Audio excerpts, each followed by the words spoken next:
dinillah.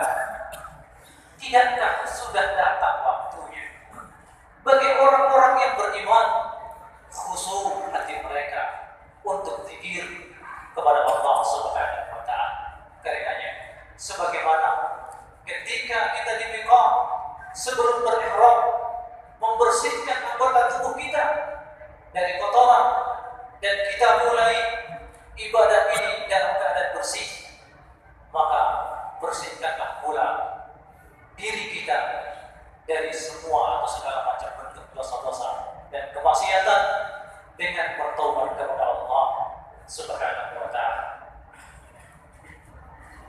ويجب الحاج في هذا اليوم مخبتا ربه متضرعا اليه ويكرر الدعاء ثلاثا ويصلي على النبي صلى الله عليه وسلم يكثر من الصلاه والسلام عليه رافعا يديه ويستشعر ما اخبر به النبي صلى الله عليه وسلم بان الله سبحانه وتعالى ينزل إلى السماء الدنيا ويقول لملائكته ما أراد هؤلاء الله أكبر ما أعظمه والله الموقف الله سبحانه وتعالى ذو الرحمة الواسعة الغفور الرحيم الحي القيوم ذو الجلال والإكرام الله أكبر لا إله إلا الله هو الذي ينزل إلى عباده ويقول ما أراد هؤلاء لا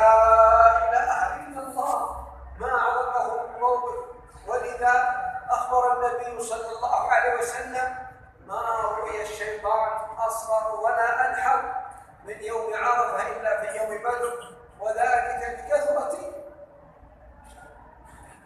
لكثرة من يعتق من النار أسأل الله أن يجعلني وإياكم من عتقاء من النار.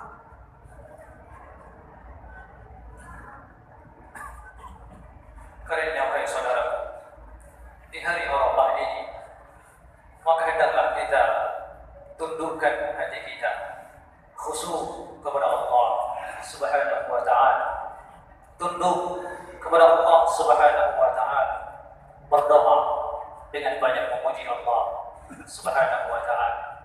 La ilaha illallah wahdahu la syarika lah, lahul mulku wa lahul hamdu yuhyi wa yumiit wa huwa ala kulli syai'in qadir. Kemudian perbanyak juga kita berselawat pada Nabi kita yang mulia sallallahu alaihi wasallam.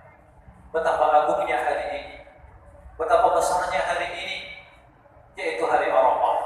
Allah Subhanahu wa taala turun ke langit dunia dan mengatakan kepada para malaikat, ma arada haula, apa yang mereka inginkan, apa yang mereka harapkan dariku. Allah Subhanahu wa taala bertanya kepada para malaikat, apa yang mereka inginkan, apa yang mereka ingin dapatkan dariku. Maka hari ini adalah hari yang sangat agung, hari yang sangat mulia, hari yang disaksikan oleh para malaikat, hari yang disaksikan oleh Allah Subhanahu wa taala. Tidaklah suatu hari keadaan syaitan paling hina, paling buruk kecuali pada hari ini. Karena pada hari ini Allah Subhanahu wa taala sangat banyak sekali memerdekakan hamba-Nya dari api neraka. Maka tidaklah keadaan yang paling buruk bagi syaitan kecuali pada hari ini. Maka tunduklah kita, khusyuklah kita berdoa terus hanya kepada Allah Subhanahu wa taala pada hari ini. وبعد هذا يجلس رافعا يديه واقفا رافعا يديه متضرعا اليه حتى يتحقق غروب الشمس، فاذا غربت الشمس ينصرف من عرفه الى مزدلفه، فاذا وصل الى مزدلفه وهو منصرف من عرفه يرفع صوته بالتلبيه، فاذا وصل مزدلفه اول عمل يعمله هو أن يصلي المغرب والعشاء جمعا وقصرا بأذان واحد وإقامتين منذ أن يصل قبل أن يحط رحله. Kemudian para jamaah haji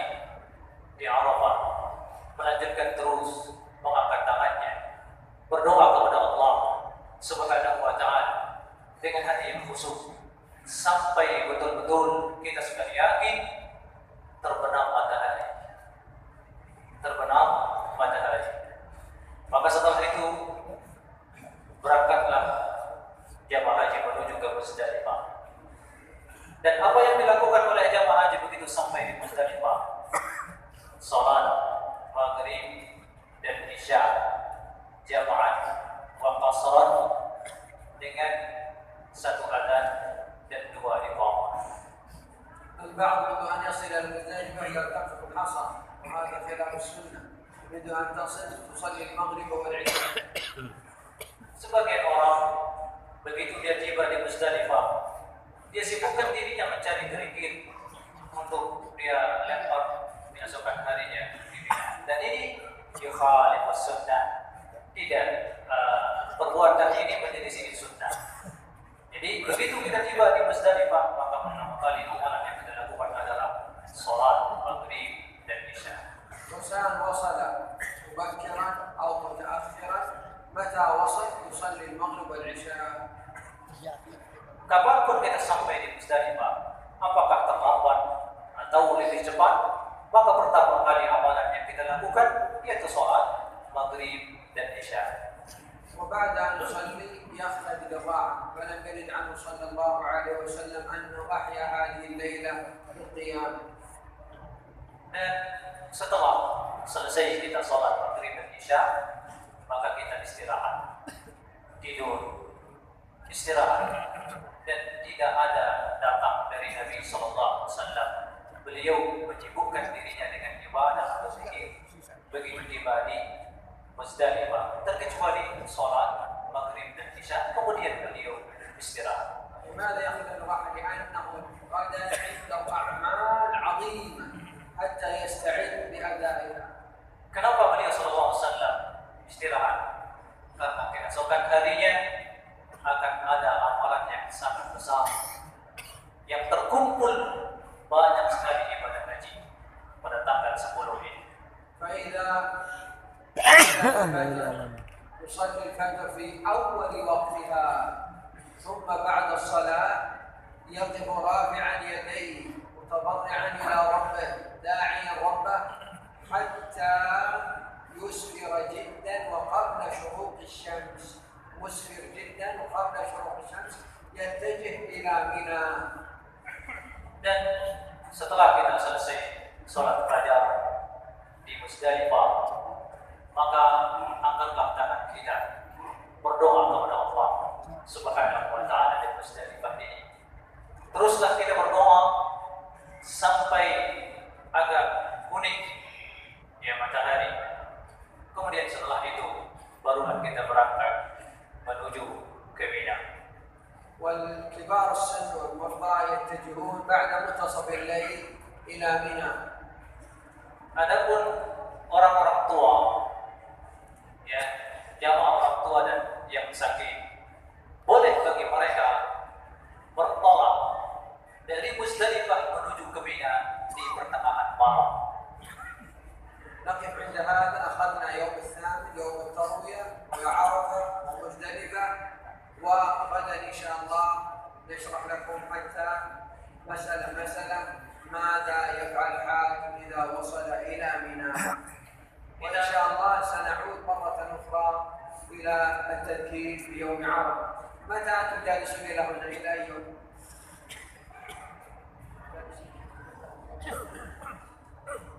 Syekh menyampaikan kepada kita cukupkan kajian kita pada malam ini. Kita sudah jelaskan Yaumut Tarwiyah, hari Tarwiyah, kemudian apa yang kita lakukan pada hari Arafah, kemudian apa yang kita lakukan di Muzdalifah, dan kajian kita selanjutnya insyaallah yaitu kita mulai menjelaskan apa yang dilakukan oleh jamaah haji pada tanggal 10.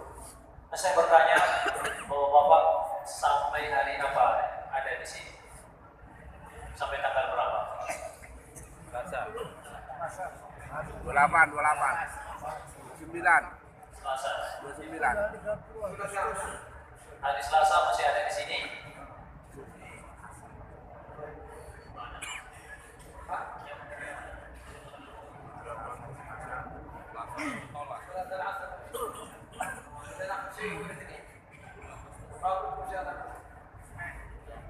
Tanggal 7. Nggak bisa sebelum berangkat itu Pak ke Mina. Belum ke ini. Tanggal 7 kan terakhir. السؤال في Tanggal اللي 7 أخذناه اليوم. Zulhijjah. Iya. Nah, saya membuka pintu pertanyaan. Siapa yang bertanya?